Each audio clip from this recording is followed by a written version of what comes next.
Το Εκουαδόρ είναι το Dark Horse και αυτό πολλών που παρακολουθούν λίγο. Πιστεύω και εγώ πάρα πολύ την ακτή, φυσικότητα και αυτά, αλλά και το Εκουαδόρ έχει πάρα πολύ ταλέντο. Και νομίζω σίγουρα σημαντική επιστροφή του Legend Neuer. Βλέπω το δεύτερο Σουηδία και τρίτη Ιαπωνία. Αλλά δεν μπορώ να πω ότι μπροστά. Σωστά. Είναι η Ολλανδία των προηγούμενων χρόνων και που θα εντυπωσιάσει μπροστά. Θα μας πει σίγουρα για την Ιαπωνία και για το Σουζούκι. Δεν θεωρώ τους Σουηδούς ότι θα κάνουν κάτι.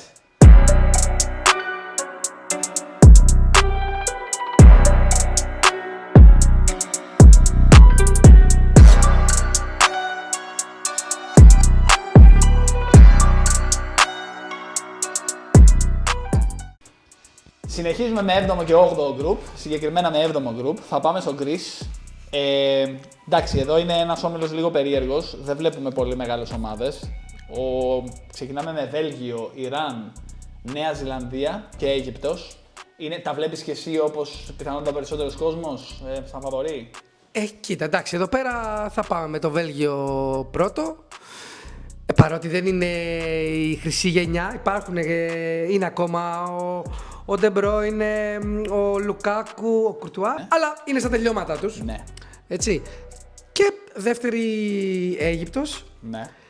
Και από εκεί και κάτω, εντάξει, ας πούμε τρίτο τη Νέα Ζηλανδία και τελευταίο το Ιράν, το οποίο είναι αμφίβολη φάση. Χωρίς να θεωρείς ότι θα προκριθούν όμως, ίσως αυτός είναι ένας όμιλος που ο τρίτος. Ναι, εδώ πέρα νομίζω είναι από τους ομίλους που ο τρίτος δεν νομίζω ότι έχει ελπίδες να παίξει για καλύτερος τρίτος. Στο Βέλγιο να πω ότι πάντα μου άρεσε τα τελευταία χρόνια η μπάλα που έπαιζε, τα ταλέντα που έβγαζε.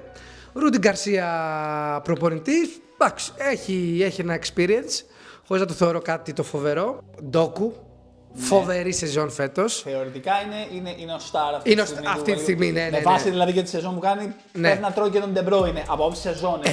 Ναι. Ο Ντεμπρό είναι φέτος στην Νάπολη, εντάξει, βοηθητικός ήταν, δεν ήταν ο Ντεμπρό. Αλλά μία μαγική στιγμή θέλει και ο Ντεμπρό. Ναι, σωστά. Και μπορεί να σου αλλάξει όλο το παιχνίδι. Σωστά. Συν ότι έχεις και Τροσάρ μπροστά από Arsenal. Ναι. Εμένα αγαπημένος από όταν ήταν και στην Μπρίζι Άντελεχτ. Το ξέρω. Τίλεμανς. Γιούρι Τίλεμανς. Το ξέρω, θα πάει κάπου εκεί, γιατί έχει Αστον Βίλα εδώ. Αστον Βίλα, ναι. Οπότε δεν γίνεται. Και ο Νάνα, νομίζω. Και ο Νάνα. Πρώτο σκόρερ ο Ρομελού Λουκακού, βέβαια. Λουκακού, ναι. Στην ιστορία. Είναι. Ναι, και εγώ τραυματία τον βγάζει, αλλά δεν ξέρω τώρα τι θα γίνει. Κοιτάξτε, η κατάσταση στην Νάπολη πολύ περίεργη φέτος. Δεν επέστρεψε μετά τον τραυματισμό. Οπότε κόπηκε γενικά από την Νάπολη με συνοπτικές διαδικασίες. Αλλά εντάξει, δεν μπορεί, είναι αθωρηκτό. Δεν μπορεί να τον. Βλέπεις κάποιο έλλειμμα. Εγώ περισσότερο έτσι όπως το βλέπω το roster στο center for, αφού μάλλον δεν θα είναι ο Λουκάκου, ή τέλος πάντων αν είναι ο Λουκάκου και είναι ο Λουκάκου, αλλά και αυτό αμφίβολο σε τι κατάσταση μπορεί να είναι. Ναι. Έτσι όπως δεν υπάρχει άλλος, εγώ δεν ξέρω μήπως κάνει κάτι και βάλει τον Ντεκετελάρε. Ας πούμε, γίνει κάπως έτσι το όλο. Οκ, ναι. Το ακούω. Το ακούς, τους επιτρέπει όμως ένας τέτοιο center for να πάνε μακριά. Τους βλέπεις και μακριά, ας πούμε, ή τους βλέπεις από τον όμιλο και βλέπουμε. Maximum εκεί στους 16. Θεωρώ ότι θα είναι επιτυχία οι 16. Δεν είναι το παλιό Βέλγιο όπως θα το κάνουμε, αλλά είναι καλό σύνολο. Δηλαδή, όποιος πάει να το υποτιμήσει από τους μεγάλους, το πούμε, ή αυτούς που είναι τα φαβορί του φετινού Μουντιάλ, αν πάντα το υποτιμήσεις, δεν θα είναι καλό. Αλλά και τις προηγούμενες οργανώσεις πάντα ήταν φαβορί, φτάνανε κοντά και αυτά και κάπως το χάνανε. Ναι, το 18 ας πούμε στη Ρωσία χαρακτηριστικότερο. Ναι, δυστυχώς. Ναι, εκεί αφού δεν το κάνανε. Εκεί ήταν η μεγάλη ευκαιρία, θεωρώ εγώ, που χάθηκε. Τους διακατέχει λίγο το σύνδρομο των Ολλανδών, επειδή είναι σε γενικές χώρες. Πολύ. Ναι. Οπότε Βέλγιο. Μετά πάμε για Αίγυπτο. Η οποία μάλλον default καταλήγει δεύτερη, έτσι.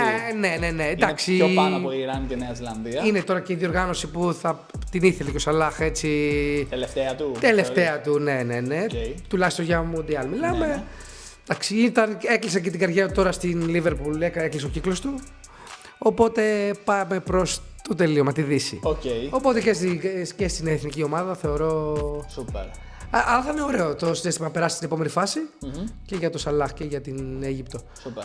Τώρα από εκεί και κάτω θα αφήσω το. Ό,τι φτιάξουν. Ό,τι φτιάξουν. Okay, ναι. Εντάξει, θεωρώ μπορεί οι Νεοζηλανδοί έτσι να πάρουν την τρίτη θέση, αλλά όχι για να περάσουν σαν τρίτος. Okay. Απλά στο μεταξύ τους να φάνε το Ιράν. Το οποίο το καημένο Ιράν είναι σε αυτή την εμπόλεμη κατάσταση. Τέλεια. Στο οποίο δεν μπορείς να πεις ότι. Ναι. Και να περιμένεις πολλά πράγματα. Βασίλη, έχεις πάνω κάτω την ίδια ιεραρχία. Ναι, ακριβώς την ίδια. Βέλγιο, Αίγυπτος. Okay. Τώρα. Νομίζω είναι πολύ ξεκάθαρα. Είναι ξεκάθαρο. Αυτός ο όμιλος. Ναι. Ίσως είναι ο πιο ξεκάθαρος όμιλος και από τους 12. Ναι. Τώρα για το Βέλγιο ίσως είναι μια. Ας το πούμε και συμβολική. Κλείνει μια γενιά νομίζω ποδοσφαιριστών που είχαν μεγαλώσει μαζί, κάναν πολλά πράγματα. Φαίνεται τώρα να ανανεώνονται σιγά σιγά. Οπότε κάποιοι κομβικοί παίκτες που ζήσαμε τόσα χρόνια αρχίζουν να αποσύρονται. Ναι. Και γενικά είναι αρκετοί στάρ. Άμα το δούμε σε ένα βάθος, μπορούμε να κάνουμε και ένα βίντεο για ποιοι στάρ δεν θα ξαναπαίξουν σε Μουντιάλ, δεν θα ξαναδούμε σε Μουντιάλ. Superstar. Είναι ας πούμε αυτή η ομάδα, μάλλον ο δαυλός στο πώς θα περάσει από τον De Bruyne στον Ντοκού. Για Ναι, παράδειγμα, ναι. στο Βέλγιο την De Bruyne, στο Βέλγιο την Ντοκού. Γιατί από εδώ και πέρα μάλλον θα είναι Ντοκού ή και εγώ δεν ξέρω ποιου άλλου. Ακριβώς. Πάντα το Βέλγιο ψηλή ένταση. Okay. Ωραίο ποδόσφαιρο θα παίξει. Πάντα παίζει ωραίο το Βέλγιο. Άρα οι άλλοι δύο και εσύ θεωρείς άκου του box. Το Ιράν είναι νομίζω πολύ δύσκολο τώρα με όλα αυτά που συμβαίνουν να σκέφτεσαι το ποδόσφαιρο. Δεν ξέρω. Είναι πολύ δύσκολο. Υπάρχει ελληνικό ενδιαφέρον. Τη στιγμή που ηχογραφούμε τουλάχιστον υπάρχει ο Ταρέμι. Ο Ταρέμι, βέβαια. Υψηλός μέσος όρος ηλικίας και εκεί αν σημαίνει κάτι. Ναι. Πολλοί παίκτες που παίζουν στην χώρα τους. Νέα Ζηλανδία έχει κάποιους παίκτες. Έχει το Γκούντα στην επίθεση. Ο οποίος είναι πρώτος σκόρερ και πρώτος σε συμμετοχές. Ναι. Οπότε είναι κάτι σαν ζωντανός θελητός. Legend. Γεμάτη σεζόν πάλι με τη Νότιχαμ. Οκ. Αλλά όχι σαν την περσινή τόσο πολύ. Όχι τόσο καλή, ναι. γιατί πέρυσι έφτασε και ψηλά και η Νότιχαμ. Αλλά και πάλι μια γεμάτη καλή σεζόν. Σούπερ. Έχει και λίγο ενδιαφέρον. Ναι. Κώστας Μπαρμπαρούσης. Το περιμένω να το πούμε. 36. Legend. Οι περισσότεροι από εσάς δεν έχετε ιδέα για πλάνα μιλάμε. Μιλάμε για ένα παίκτη ο οποίος έπαιξε στο Παναθηναϊκό το 2010. Κάπου εκεί. Στη Νέα Ζηλανδία πάντως είναι και στο πρωτάθλημα το τοπικό εκεί πέρα. Είναι γκολτζής. Και Μάρκο Στάμενιτς, Βασίλη. Μάρκο Στάμενιτς, Νεοζηλανδός μέσος. Αυτό είναι για τους Ολυμπιακούς. Ήρθε Ολυμπιακό. Ήρθε κανένα εξάμηνο. Ναι. Εκεί κάπου. Ήταν στον κακό Ολυμπιακό, εκεί στο Pro Conference νομίζω. 23-24 ήταν τη σεζόν του Conference, αλλά νομίζω έφυγε. Άρα έχετε απόλυτη ταύτιση εδώ πέρα. Και εσύ φαντάζομαι δεν θα διαφέρει. Δεν διαφέρει καθόλου. Αλλά έχω μια-δύο παρατηρήσεις γιατί εντάξει, σχεδόν στο 90% που είπατε συμφωνώ. Τώρα σε ό,τι έχει να κάνει με το Βέλγιο. Τα έκανε ρόιδο ο προπονητής, ο εκλέκτορας, ο Γκαρσία, με ένα συγκεκριμένο rejection, αυτό του Μίκα Γκότς, του Άγιαξ, του αριστερού εξτρέμ. Ο Γκότς τι γίνεται, είναι ένας τύπος ο οποίος είναι 21 ετών, όσοι με την Eredivisie έχετε έτσι μια ενασχόληση, ξέρετε τι πράγμα. Έκανε μια τρομακτική σεζόν. Μιλάμε δηλαδή, άμα μπείτε στο SofaScore, έχει μέσο όρο κοντά στο 8. Wow. Και είναι 21 ετών, οπότε τον θέλουν όλοι. Είναι από κουβαλήματα, από ντρίμπλες και από πόσο επικίνδυνος είναι στο τελευταίο τρίτο. Είναι μέσα στο 10 ας πούμε στην Ευρώπη. Εντάξει, εκεί που παίζει βέβαια, στην Eredivisie ο καθένας. Και τον άφησε εκτός. Εμένα μου ξένησε πάρα πολύ, γιατί είναι ο Ντοκού, αλλά ο Τροσάρ, εντάξει, πήρε τον Τροσάρ, δεν είναι αυτός ο οποίος κρύβει την μπάλα, ένας ο οποίος μπορεί να βάλει γκολ, αλλά δεν είναι ο manipulator που με την μπάλα κάνει όλα αυτά τα οποία κάνει ο Γκότς. Μετά πήρε τον Λουκεμπάκιο και αυτό είναι μια αμφισβητήσιμη επιλογή, πάρα πολύ, έναντι του Γκότς εννοώ, δεν λέω ότι το παιδί δεν κάνει. Και μου φαίνεται ότι, σαν επιθετικούς, αυτό το πρόβλημα το οποίο είπαμε ότι ποιος είναι τέλος πάντων center forward, αν δεν είναι ο Λουκάκου, μπορεί να είναι ο Κερδελάρε. Εδώ για έξω δεξιά μπορεί να μιλάμε για τον Σαλαμάκερς, να λέμε τέτοια πράγματα. Τώρα για το Βέλγιο δεν θέλω ότι θα πάει πολύ μακριά. Ναι, τον όμιλο θα τον κερδίσει κατά πάσα πιθανότητα. Αυτόν ειδικά που είναι μάλλον ο όμιλος που δεν θα δω καθόλου. Δεν μ' αρέσει καθόλου η άμυνά του. Έχει τον Τεάτε, έναν στόπερ που τον έχω δει στην Bundesliga, παίζει στην Eintracht Frankfurt. Εγώ προσωπικά δεν τον θεωρώ κάτι το τρομερό και θεωρώ ότι γενικά ευθύνεται για πολλά γκολ που δέχεται η Eintracht. Αλλά άντε πες ότι αυτό μπορεί να είναι προσωπική μου εμπάθεια. Και γενικά η αμυντική τετράδα, Μενιέ, δεξιά και όλα αυτά δεν νομίζω ότι είναι του επίπεδου του Βελγίου ή τέλος πάντων αυτό το οποίο ήταν τα προηγούμενα χρόνια. Βεβαίως θα καθαρίσουν αυτόν τον όμιλο. Τώρα, σε ό,τι έχει να κάνει με την Αίγυπτο, μαζί σας, συμφωνώ ότι είναι δεύτερος, μια μικρή ιστορία παρένθεση. Πέρσι που ο Μαρ Μαρμού στο Γενάρη πήγε στη City από τη Wolfsburg, θυμάμαι ότι στην πρώτη συνέντευξη του είχαν πει στις top 5 λίγκες είσαι, λέει, ένας από τους δύο παίκτες που έχετε διψήφιο αριθμό γκολ και assist. μέχρι το Γενάρη. Wow. Και τον είχαν ρωτήσει, ξέρεις ποιος είναι ο άλλος. Και είπε ο Μο για τον Σαλάχ. Και του είπανε ναι, ο Μο. Γιατί και αυτός ήταν στην περσινή σεζόν. Και είχε πει το φοβερό, τι να πω, το νερό στην Αίγυπτο είναι καλό αυτές τις μέρες. Είναι καλό, βέβαια ο Μαρμούς και ο Σαλάχ φέτος δεν είναι αυτό που ήταν τότε. Αλλά νομίζω ότι εντάξει, αρκεί για να περάσουμε και να βάλουμε Νέα Ζηλανδία και το Ιράν από κάτω. Έχω το Ιράν ως τρίτο. Συμφωνώ ότι δεν το βλέπω να περνάει. Τα Ρέμι πρώτο σκόρ και πρώτο σε assist στα προγραμματικά. Δηλαδή, μοναξιά μου όλα. Μια τέτοια περίπτωση. Γίνεται ένας χαμός. Του επιτρέψανε 4 μέρες πριν την ηχογράφηση εδώ πέρα να αλλάξει training camp. Γιατί θα παίξει και τα 3 του παιχνίδια στις Ηνωμένες Πολιτείες. Είναι δύσκολο, εντάξει, είναι δύσκολο. Δεν θα πάει ούτε Μεξικό ούτε Καναδά. Μπλέκονται πολλά πράγματα. Με την όλη πολιτική κατάσταση και ό,τι υπάρχει αυτή τη στιγμή. Δεν ξέρω δηλαδή πώς θα γίνει τώρα όλο αυτό. Τη Νέα Ζηλανδία δεν τη βλέπω καθόλου. Δηλαδή, απλώς είναι μια χώρα η οποία θεωρώ ότι εκμεταλλεύτηκε ότι έφυγε η Αυστραλία, πήγε στην Ασία και παιδιά έπαιξε 5 παιχνίδια. Με 5 παιχνίδια προκρίθηκε στο Μουντιάλ. Με τη Νέα Καλλιδονία στο τελικό. Νομίζω ότι δεν θα πάρει ούτε βαθμό. Ωραία, και συνεχίζουμε με τον 8ο όμιλο. Όπου έχουμε ένα πολύ grande φαβορί. Έχω την εντύπωση. Θα δούμε τώρα τι και πώς. Τους Ισπανούς. Υπάρχει το πράσινο ακροτήρι, υπάρχει η Σαουδική Αραβία και υπάρχει η Ουρουγουάη. Νομίζω θα πας με την τάση εδώ Θα πέρα. πάω με την τάση, εννοείται. Η Ισπανία φαβορί και πολύ ψηλό φαβορί. Πόσο, να το συζητήσουμε αυτό εκτός ομίλου, λίγο. Πολύ ψηλά. Πιστεύω ότι έχει πάρα πολύ καλό ρόστερ. Δηλαδή από μέση και μπροστά είναι. Να κάνω την ερώτηση. Τους έχεις πάνω και από τους Γαλλούς ή κάτω από τους Γάλλους? Όχι από τους Γάλλους. Α, είναι over-under. Οι Γάλλοι, εντάξει, οι Γάλλοι νομίζω. Αυτή τη στιγμή για μένα είναι το απόλυτο φαβορί. Οπότε η Γαλλία 1, η Ισπανία 2 στο μυαλό σου. Η Ισπανία με Αργεντινή μαζί. Οκ.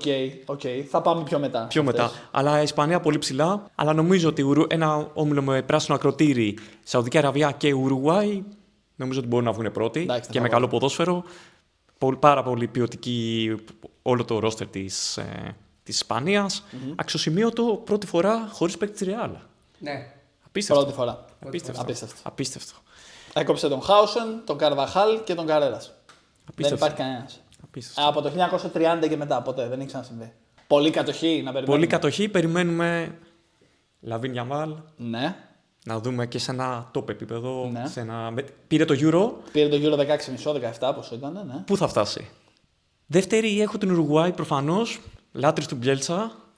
Επίθεση, 4-3-3, full επίθεση. Τι περιμένεις από μια ομάδα του Μπιέλτσα? Επίθεση. Okay. Full επίθεση. Ναι. Επιθετικός όμως ο Νούνιες. Εντάξει. Κοίτα. Καλός είναι. Με άσχημη σεζόν στη Χιλάλ. Στην Σαουδική Αραβία. Αλλά εγώ ξέρεις, Μπιέλτσα και Νούνιες και Βαλβέρδε και όλοι αυτοί. Και Βαλβέρδε, εννοείται, εντάξει, εννοείται. Περιμένω τουλάχιστον pressing έτσι ένα man to man, παντού Μπιέλτσα σε όλο το γήπεδο, να πρεσάρει, να δω κάτι πάρα πολύ aggressive. Ακριβώς, τώρα ό,τι γκολ μπει θα δούμε τι θα μπει και τι θα βγει. Ακριβώς. Ναι. Εντάξει, τρίτη μάλλον θα είναι το πράσινο ακροτήρι. Δεν ξέρω. Η Σαουδική Αραβία είχε κάνει την έκπληξη την προηγούμενη φορά. Είχε κάνει την έκπληξη. Μπορεί να χτίσει πάνω σε αυτό. Ναι. Με το δικό μας Γιώργο Δόνη. Να πούμε ότι ανέλαβε 23 Τετάρτου 26, πολύ πρόσφατα. Έχασαν ένα τοπικό κάτι του πρίγκιπα εκεί, κάτι στην Αραβία, οπότε τον απέλυσαν τον προηγούμενο. Ήταν μια έκπληξη. Το Arab Cup, οπότε ήταν κάτι που δεν το περίμεναν και πάρα πολύ. Οπότε, έτσι όπως το λες, εγώ καταλαβαίνω ότι θεωρείς ότι είναι ένας ακόμα όμιλος που ίσως ο τρίτος να μην προκριθεί καθόλου. Ότι είναι ένας από τους 4. Ακριβώς. Πράσινο ακροτήρι επίσης μεγάλο όρο ηλικίας. Ναι. Και αυτή είναι μισό εκατομμύριο πληθυσμού, πάρα πολύ μικρό. Πολύ μικρή. Εντάξει, λίγοι παίκτες με ευρωπαϊκή εμπειρία. Στη Σαουδική Αραβία ακόμα λιγότεροι. Πιστεύω ότι θα τους φάνε τελικά, θα περάσουν το πράσινο ακροτήρι από πάνω. Πες μας όμως εσύ τι σκέφτεσαι. Πάνω κάτω για τους Ισπανούς, ναι, είναι αυτό το οποίο λες, προφανώς. Λίγο η απουσία του Φερμίν Λόπεζ ίσως στερήσει από μια ομάδα η οποία ούτως ή άλλως δεν έχει κλασικό επιθετικό. Δηλαδή παίζει ο Γιαρθάμπαλ, κάνει τέτοια πράγματα. Κάνουν πολύ drop και φεύγει είτε ο Νίκο Βίλιαμς, είτε ο Γιαμάλ στην πλάτη, είτε κάτι τέτοιο. Ο Φερμίν είναι ένας παίκτης ο οποίος δίνει και γκολ. Δηλαδή πατάει περιοχή, πολύ καλό timing όταν φτάνει στην περιοχή και εκτελεί. Και με την Μπαρτσελόνα δηλαδή φέτος ήταν καταπληκτική σεζόν. Ίσως του λείψει. Τώρα ο Γιαμάλ είναι τραυματίας από το τέλεια Περλίου. Οπότε να δούμε. Θα επιστρέψει, θα παίξει, δεν τίθεται. Απλώς σε τι κατάσταση. Ναι. Επίσης υπάρχουν κάποια issues για τον Νίκο Williams fitness, ότι δεν είναι και σε τόσο καλή κατάσταση. Θα το δούμε και αυτό. Η άμυνα της πάντα με προβληματίζει. Εντάξει, και παλιά δηλαδή και σε καταστάσεις με Λαπόρτ, Λενορμάν κλπ. Δεν θεωρώ ότι είναι στην ίδια Δεν είναι το δυνατό του σημείο πάντα. Ναι. Δηλαδή, είναι μια ομάδα που στηρίζεται ότι θα έχω την κατοχή. Μοιάζει λίγο με τους Γερμανούς αυτό. Δεν έχουν επιθετικό, δεν είναι καλά στα αμυντικά και είναι πολύ καλά μεσοεπιθετικά. Θα κρατάμε την μπάλα απ' έξω. Θα μ' άρεσε να δω τον Μαγκαχόβα τη Σπόρτο. Δεν θα παίξει. Είναι τραυματίας. Οπότε εντάξει, θα καθαρίσει τον όμιλο και εγώ το πιστεύω. Θα πάει μακριά και εγώ το πιστεύω. Τώρα πόσο μακριά μετά, από ένα σημείο και μετά θέλει και τύχη. Να σου κάτσει και λίγο τα πέναλτι, να σου κάτσει και λίγο το να βάλει στον γκολ να μην το βάλει ο άλλο. Γιατί θα είναι και η άλλη καλή ομάδα από ένα σημείο και μετά. Τη θεωρώ δεύτερο-τρίτο φαβορί. Τουλάχιστον στα χαρτιά. Από εκεί και πέρα την Ουρουγουάη είπαμε. Pressing και Άγιος ο Θεός. Θεωρώ ότι θα είναι δεύτερη. Έχει παίχτες, Φεντερίκο Βαλβέρδε, έχει τον Ρόναλντ Αραούχο και Μαξ Αραούχο. Θα βάλω τους Σαουδάραβες τρίτους, δεν θεωρώ ότι θα προκριθούν. Να το πω, έναντι του πρασίνου ακροτηρίου. Μόνο και μόνο λόγω εμπειρίας πηγαίνουν πάρα πολύ συχνά. Μόνο μία φορά έχουν προκριθεί. Έχουν περάσει από τον όμιλο. Είναι το 1994, το οποίο ήταν επίσης στις Ηνωμένες Πολιτείες. Οπότε, εντάξει, έδειξαν κάποια πολύ καλά στοιχεία στο περασμένο Μουντιάλ. Κερδίζοντας την Αργεντινή, χάσαν από Μεξικό και Πολωνία μετά. Αλλά νομίζω ότι είναι λίγο πιο παρετοκαπνισμένοι από το πράσινο ακροτήρι να δούμε λίγο τι και πώς. Σαν ρόστερ το πράσινο ακροτήρι έχεις δίκιο, φαίνεται ότι έχει καλύτερους παίκτες. Έχουν παίξει που παίρνουν στην Μπενφίκα, κάποιοι. Ναι, μπράβο, τα στόπερ εκεί πέρα τα δύο, συμφωνώ. Αλλά ίσως μετρήσει η εμπειρία. Σαλίμ Αλνταουσάρι, αυτός είναι γενικά ο μόνος ο οποίος μπορεί να κάνει κάτι από τη Σαουδική Αραβία. Ξέρει μπάλα, θα μπορούσε να παίξει η Ευρώπη. Μάλλον το τελευταίο του παγκοσμίου κύπελλο. Αυτά. Κάπο Βέρντε, μάλλον άμα δεν πάρει και το μάτσο με τη Σαουδική Αραβία, το βλέπω τέταρτο. Αν το πάρει, θα πάει τρίτο. Το έχεις διαφορετική γνώμη, πας Ουρουγουάη ή κάτι άλλο? Όχι, είμαι ακριβώς το ίδιο με σένα. Εσύ άλλαξες και έβαλες στοιχεία. Έβαλε το πράσινο ακροτήρι τρίτο. Ναι, όχι, εγώ θα πάω πιο πολύ με σένα, με την Σαουδική Αραβία, σαν τρίτη. Αλλά και πάλι κανένα ελπίδα για καλύτερος τρίτος, δηλαδή. Ξεκάθαρα δύο, αυτό είναι παιδιά. Super. Προχωράμε, δεν έχει. Και με αυτό θα κλείσουμε εδώ πέρα αυτούς τους δύο ομίλους. Θα συνεχίσουμε την επόμενη φορά με τους ομίλους 9 και 10.